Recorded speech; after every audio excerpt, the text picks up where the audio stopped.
Untuk mengetahui perkembangan terkini sidang lanjutan kasus Ahok, kita bergabung dengan Pramadika Samudra dan juru kamera Andrianto Diwono di Gedung Kementerian Pertanian di Ragunan.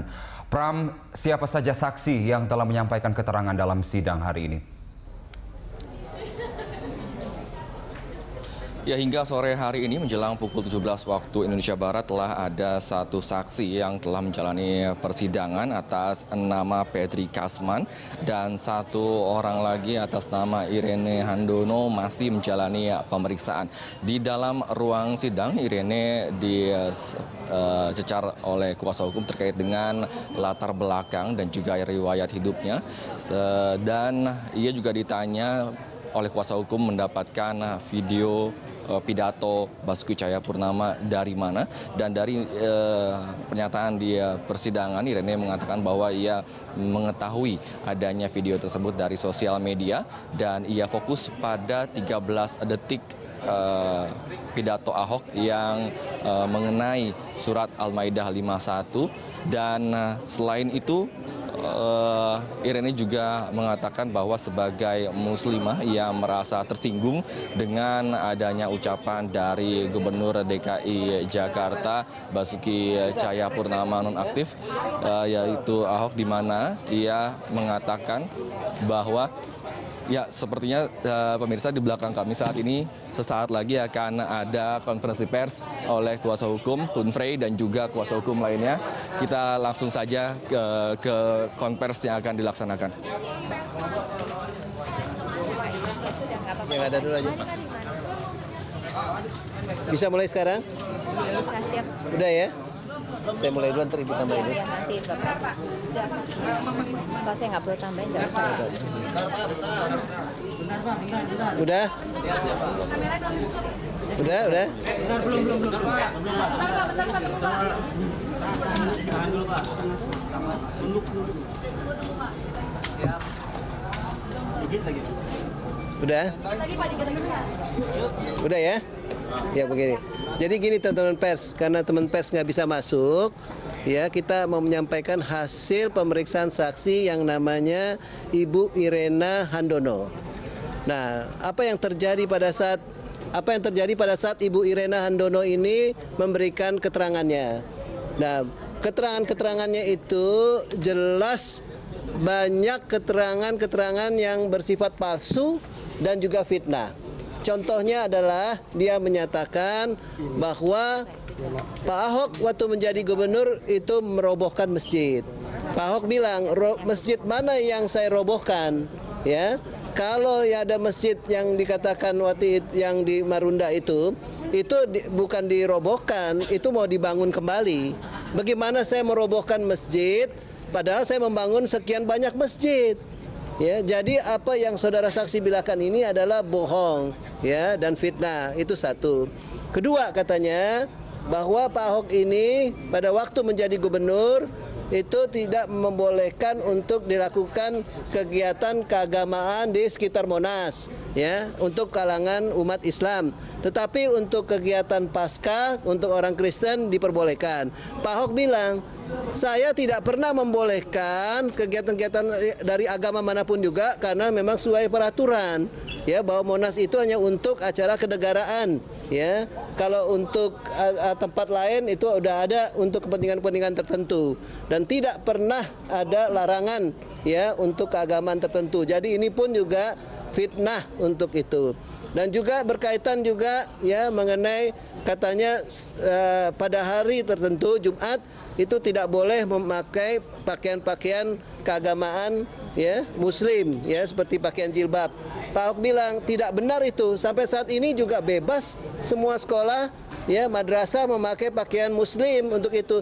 Malah saya memberikan dana bantuan yang cukup besar, ya, untuk pakaian-pakaian tersebut dari APBN. Ini pun juga fitnah. Nah, jadi ada beberapa hal lainnya lagi yang membuktikan bahwa sebenarnya keterangan dari Ibu Irene Handono ini bahkan juga memecah belah daripada NKRI, ya, katanya. Jadi ya, jadi sebenarnya, ya, kalau saya misalnya bilang bahwa katakanlah, ya, Contohnya katanya Ibu Irena bilang ini, Pak Ahok bilang di Balai Kota bahwa tidak ada yang beriman. Ya, hanya saya yang beriman, saya akan tunjukkan iman saya. Loh, Pak Ahok bilang, coba dengar benar-benar pidato saya waktu di Balai Kota. Saya bilang bahwa kalau memang kalian beriman, kalian jangan korupsi. Kalian kerja yang benar, nah itu baru beriman.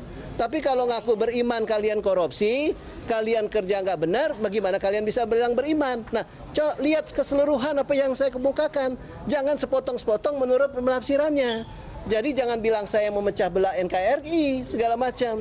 Ya, saksi inilah yang mau memecah belah NKRI segala macam. Jadi saksi sebenarnya ya hanya mau mengambil sepotong saja yang berkaitan dengan katakanlah perkataan Al-Maidah. Tapi dia nggak melihat keseluruhan konteks daripada pidato di Pulauan Seribu yang 1 jam 48 menit tersebut begitu ya. Bahkan ada lagi yang saksi jelas-jelas bohong. Dia bilang pada waktu di Pulauan Seribu ya, ini Ahok ini bilang pilih saya katanya. Loh, saya bilang nggak bisa bilang pilih saya. Kalau bilang pilih saya udah melanggar itu katanya ketentuan untuk kampanye. Malah saya bilang jangan pilih saya. Yang penting program ini untuk ikan kerapu itu harus jalan. Karena saya udah lihat program ini ternyata dari tahun 2014 tahun 2015 kurang peminatnya. Jadi tidak ada satupun, kan bisa kelihatan transkrip daripada pidato di Pulau Seribu. Nah, bagaimana bisa Ibu bilang pilih saya? Berarti ini saksi palsu. Ya, karena apa yang dinyatakan di persidangan itulah yang dijadikan pegangan. Oleh karena itulah menghina orang Pulau Seribu dan terima itu. Karena ada terima ikan kelapu jadi tepuk tangan. Nah, juga waktu ditanya bagaimana katanya dia bilang orang Pulau Seribu itu katanya apa? Sebenarnya katanya takut ya karena mereka udah terima katanya program atau apa katakanlah fasilitas daripada untuk ikan kerapu dan yang lain-lain tuh bawahannya. Nah, kemudian Pak Ahok bilang waktu keberatannya, "Loh, bagaimana bisa bawahan semuanya? Ada anggota DPRD, ada anggota DPD semuanya, ada masyarakat juga yang bebas untuk itu. Waktu mereka diberi kesempatan untuk bertanya juga mereka bebas bertanya, nggak ada masalah. Mereka tepuk tangan bukan karena takut sama saya. Mereka tepuk tangan karena memang mereka senang adanya program tersebut. Nah, jadi berbagai keterangan palsu atau fitnah tersebut tadi kita sudah minta kepada majelis hakim untuk melakukan proses hukum kepada Ibu Irena ini sebagai saksi palsu. Nah, dan karena sudah di bawah sumpah. Nah, majelis hakim tadi bilang kita akan pertimbangkan ini. Tapi kalau kita pertimbangkan ini kita akan berakibat bisa menghentikan daripada proses hukum yang berjalan. Kita bilang ya ini sebagai konsekuensi daripada keterangan saksi ya Irena Handono ini yang kita anggap sudah sangat keterlaluan ya, bahkan sudah keterangan palsu, sudah karakter assassination, pembunuhan karakter, sudahlah fitnah, semuanya bukan 1 2 tapi sudah katakanlah sangat banyak sekali. Nah, oleh karena itu ya kita sudah mengambil sikap ya atau keputusan selain kita minta kepada majelis hakim untuk melakukan proses hukum ya untuk saksian palsunya, kita akan melakukan juga laporan ke polisi kepada Ibu Irena ini karena berbahaya apa yang Ibu Irena bilang ini, karena ini akan menjadi katakanlah suatu persoalan nanti yang bisa timbul di masyarakat. Pada apa yang dia ngomongkan itu sangat terang benderang sekali adalah satu hal yang keterangan tidak benar, bahkan boleh dibilang keterangan yang merupakan satu fitnah atau karakter assassination. Itu aja yang perlu tahu. Kita akan laporkan ya karena ini udah menyangkut sekarang harus sidang sampai akhir ya, besok kita udah laporkan ke Polda Metro Jaya. Termasuk yang Pedri juga nggak sih Pak? Pedri juga katanya akan dilaporkan kan Pak? Pedri masih kita pelajari dulu ya, tetapi ya ada beberapa yang paling tidak yang hari ini yang kita sudah lihat sangat jelas sekali adalah ya Ibu Irena tanpa pembuktian lagi. Dan itulah makanya tadi majelis hakim mengambil satu sikap yang menurut hemat kita cukup clear ya bahwa akan dipertimbangkan semuanya ya. Berarti dalam hal ini apa yang menjadi permohonan kita ya itu tentu permohonan yang sangat beralasan karena majelis hakim tentu mendengar ya secara jelas apa yang terjadi dalam ruangan sidang, apa yang dikemukakan oleh Ibu Irena ini gitu. Jadi ini bukan mengada-ngada. Nah. Pak, biasanya kan saksi di persidangan itu memberikan keterangan atas pertanyaan yang diberikan. Boleh tahu itu ketika Bu Irena Nah, pertanyaan-pertanyaan itu berdasarkan dari apa yang berdasarkan apa yang diberita acara.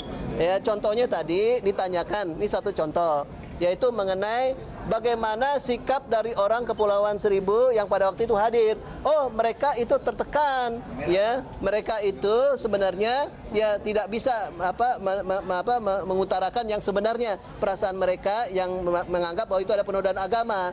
Ya, karena itulah katanya orang Kepulauan Seribu itu ya dalam keadaan kondisi ketakutan ya, karena mereka itu banyak kan juga anak buahnya, dan itu sebenarnya tidak benar. Dan juga dia bilang itu kampanye terselubung. Nah, bagaimana kampanye terselubung? Orang nggak ada bicarakan mengenai soal untuk memilih ke dia, kok hanya bicarakan mengenai program saja. Dan katanya juga Pak Ahok. Pemirsa, baru saja kita mendengarkan keterangan pers dari tim kuasa hukum Basuki Cahayapurnama yang menolak kesaksian yang dihadirkan hari ini dalam sidang, bahwa menyatakan bahwa sejumlah kesaksian dari saksi yang hadir palsu, dan itu tadi sebelumnya ada laporan dari reporter Pramadika Samudra.